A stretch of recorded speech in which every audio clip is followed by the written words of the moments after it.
सत श्री अकाल, नमस्कार, गुड मॉर्निंग। हाँ जी, बड़ी एक जरूरी बात आ गई आपसे बात करने की। आपको पता है वैसे तो मैं आपसे मजाहिया बातें करता हूं, लेकिन आज बात थोड़ी सी गंभीर है।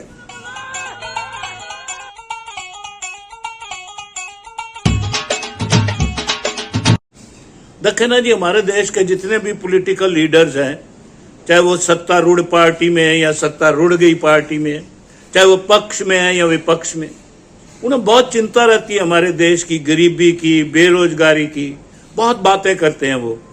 लेकिन मुझे कई बार लगता है कि वो सचमुच में सीरियस हैं क्या?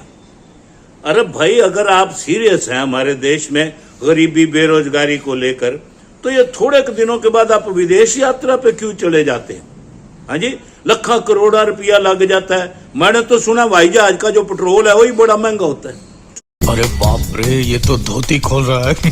वहां फिर आपकी सिक्योरिटी, रहना, खाना पीना, भाई बड़ा झंझट है ना। वही एक बारी का अगर आप विदेश यात्रा टाल देवें तो मेरा ख्याल है अपने देश में कोई छोटी मोटी फैक्ट्री लग जाती।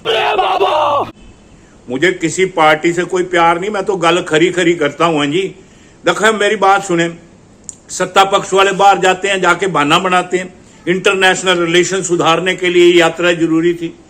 भाई साहब, कोरोना ने आपको समझा दिया कुछ मीटिंग्स वर्चुअल भी हो सकती हैं। देखें आप कौन सी वर्चुअल हो सकती हैं। अगर बहुत जरूरी हो तो फिर आपकी मर्जी है जी। इसी तरह विपक्ष पार्टी वाले बाहर क्यों जाते हैं, बाहर विदेशी यात्राएं करते हैं बड़े बड़े लीडर। मुझे नहीं पता, वो उनका कोई जरूरी काम होता होगा। लेकिन मैंने एक दर्शक के तौर पर जो देखा है, जो राजनीतिक लीडर सत्ता पक्ष में है वो बाहर जाके बोलते हैं ऐसा देश है मेरा, है ऐसा देश है मेरा।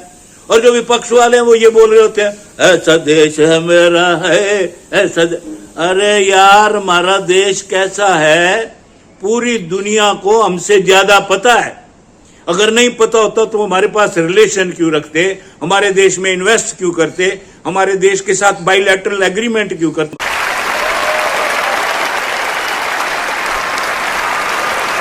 मुझे कभी समझ में नहीं आई, इलेक्शन से पहले इलेक्शन कमीशन को पॉलिटिकल लीडरों ने अपना एसेट्स का ब्यौरा देना होता है। एक इलेक्शन मुझे याद है, उसमें एक लीडर अपना ब्यौरा दे रहा था, पता नहीं कितने 100 करोड़ रुपए की प्रॉपर्टी है। करोड़ों में ही होती है, इनकी लाखों में होती तो फिर इलेक्शन क्यों लड़ते, पाइये की तरह वीडियो नहीं बनाते। तो ये करोड़ों में इनकी प्रॉपर्टी, और ये वादा ये कर रहे हैं कि अगर हम इलेक्शन जीत गए तो सभी इंजीनियरिंग वाले विद्यार्थियों को छोटा लैपटॉप, वो टैबलेट, पता नहीं क्या कहते हैं, वो लेके देंगे। हाँ जी, अरे आपने पास इतने करोड़ों रुपए, आप पहले दे दो ना बच्चों को। हाँ जी, वो अपने आप आपको वोटें देंगे, आप जीत भी जाएंगे। हमारे देश में ऐसे बहुत सारे महकमे हैं जहां पर लोग पैसे लगाकर अपनी पसंद की पोस्ट ले लेते हैं और वहां बैठकर अपने पैसे पूरे कर लेते हैं। वही अब सब कुछ चल ही रहा है। It is as clear as daylight. तो चलन दो ना जी। आप भीख मांगते हो वोटों की, पैसे जेब में होते हुए लुटा दो एक बारी। दूसरी तरह भी तो लुटाते ही हो, शराबें शरूबें, कंबल, साड़ियां, पता नहीं क्या क्या बांटते हो, और फ्री बीज। और तो अब तो लीगल ही हो गया काम। चलो है जी, घोषणा ही कर दो क्या क्या दे रहे हैं। खैर छोड़ें जी। कभी समझ में नहीं आया कि हमारे देश में इतने एसेट्स हैं, सब कुछ है। अगर ये लोग सीरियस हैं देश को इंप्रूव करने में तो कर सकते हैं।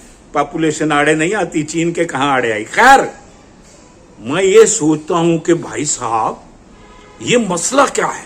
हम ऐसे हैं तो हमें ऐसे लीडर मिलते हैं, सत्य पक्ष विपक्ष का छोड़िए, सब एक से हैं, या हमारे लीडर ऐसे हैं तो हम इसलिए ऐसे हैं? भाई ये तो प्रश्न हो गया कि मुर्गी पहले आई कि अंडा। है जी, वैसे प्रश्न गंभीर है। मेरा एक बड़ा प्यारा मित्र है, एसपी वर्मा, फिरोजपुर में रहता है वो। उसने मुझे एक बार कहा था कि भैया जी इस पे चिंतन करें कि मुर्गी पहले आई कि अंडा आया। बड़ा विचार होता है इस पे। तो मैंने जब दिमाग लगाया ना जी तो हल ही निकल आया।